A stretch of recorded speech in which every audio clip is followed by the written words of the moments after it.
আসসালামু আলাইকুম। ওয়ালাইকুম আসসালাম। ভালো আছেন?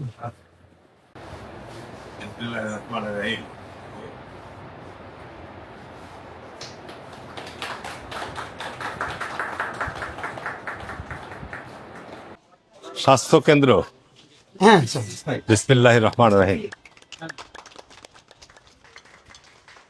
এখানে আপনার ওয়ালাইকুম আসসালাম। কে ডাক্তারের দায়িত্ব পালন করবেন কি আপনি? আপনি পৌরসভা ডাক্তার? আমি এনজিও হ্যাঁ, ম্যাডাম স্যালাইন স্যালাইন রাখবেন গরমের সময় এখন, ঠিক আছে না? স্যালাইন রাখবেন, স্যালাইনের প্যাকেট কলেজ থেকে আপনি সংগ্রহ করে স্যালাইন রাখবেন। মানে অনেকে পানি স্বল্পতা, পানির কারণে অনেক গরমের সময় তো, ঠিক আছে? স্যালাইনের যে আমাদের ওর স্যালাইন গুলো, ওটা কয়েকটা রাখবেন। কি এগুলা সব ইতিহাসের ছাত্রী আমাদের। আসেনি স্যার। এটা কি বলার নাম? তোমরা কোন ক্লাসের? একাদশে। আর এই প্রোগ্রামের কারণে আজকে অনার্সের শিক্ষার্থীরা আসেনি। অনার্সের শিক্ষার্থীরা আসেনি। আর স্যার এটাকে সাজিয়েছি এখন শিক্ষার্থীদের তোমরা কি সায়েন্সে না আর্টসে? হিস্ট্রি আছে তোমাদের? গুড। এখানে ক্লাস হয় স্যার। আর সমস্ত ক্লাসরুমগুলো সাব রাউটার আছে, ল্যাপটপ দিয়ে স্যার পিছনে প্রত্যেকটি মনিটর। বাংলাদেশের ইতিহাস, এবং তোমার ইতিহাস পড়তে গেলে তোমাদের তো ইন্টারমিডিয়েটও যারা পড়েছো, ম্যাট্রিকও যারা পড়েছো, আমাদের উপমহাদেশের ইতিহাস, বাংলাদেশের ইতিহাস, ইসলামের ইতিহাস, লেখাপড়ার প্রতি আগ্রহ থাকতে হবে, জানার আগ্রহ। এখন তো মোবাইলের যদি প্রপারলি শিক্ষার জন্য কাজে লাগাতে চাও, তাহলে এখান থেকে সবকিছু পাবা। আর এটাকে যদি সবসময় ফেসবুকে খালি গান বাজনা, নাচ গান দেখবো, তাহলে সে কাজই তোমরা পাবা। কলেজের উদ্যোগে ফল সিলিং এরকম করে আমরা সাজিয়েছি স্যার পদ্মাগুলো। আমি একটা হাতে তালি দিব। হ্যাঁ সবাই।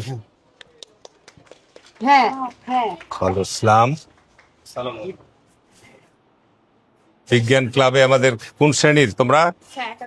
একাদশ। তুমি এই মাইক্রোস্কোপ দিয়ে কি কাজ করো, কি দেখো? স্যার আমরা বিভিন্ন জিনিস যেমন ফুল কোষ, পেঁয়াজ কোষ বা আমরা বিভিন্ন ধরনের কোষ পর্যবেক্ষণ। আচ্ছা, তোমাদের বিজ্ঞানের যে কোর্স আছে আমাদের ইন্টারমিডিয়েটে, সেইখানের মধ্যে কি কি কাজে তোমার মাইক্রোস্কোপ ব্যবহার করা হয়? তোমরা এখন কি সেকেন্ড ইয়ারে না ফার্স্ট ইয়ারে? তোমার কেবল ফার্স্ট ইয়ার। ইন্টারমিডিয়েটে ফার্স্ট ইয়ার হলো, এসএসসি তো মাইক্রোস্কোপের কাজ ছিল বিজ্ঞানের। স্যার পেঁয়াজের কোষ তোমরা কোন শ্রেণীর? একাদশ। সায়েন্স, আর্টস, কমার্স সবাই বিজ্ঞানের। গুড। টেলিস্কোপ দিয়ে কি কাজ করবা? কি কাজ করা যায় টেলিস্কোপে? দূরের জিনিসকে কাছে দেখা হয়। যারা চক্ষু বিজ্ঞানের উপর পড়ালেখা করবা, তাদের জন্য ভবিষ্যতে এটা কাজে লাগবে। আমরা ডাক্তারের কাছে চক্ষু দেখাতে যাই না? চক্ষু দেখাতে গেলে চোখ দেখার পরে কি করে, 1 2 3 ছোট ছোট লেখা থাকে, আস্তে আস্তে বড় দেখায়। সে অনুযায়ী লেন্স আমাদের চোখে দেয়। এই যে তোমাদেরকে যে ইন্টারমিডিয়েট ম্যাট্রিক থেকে এই সমস্ত হাতে কলমে শিক্ষা দেওয়া হয়, যেটা তোমাদের হায়ার এডুকেশনের সময় যখন ওই বিজ্ঞানের দিকে যাওয়া পড়ালেখা। এইটা অডিটোরিয়াম বানিয়েছেন? জি স্যার। এরকম কাঠের পিস করেছি। এখন ফার্নিচার আমি হয়তো চেঞ্জ করে ফেলবো। ভালো হয়েছে।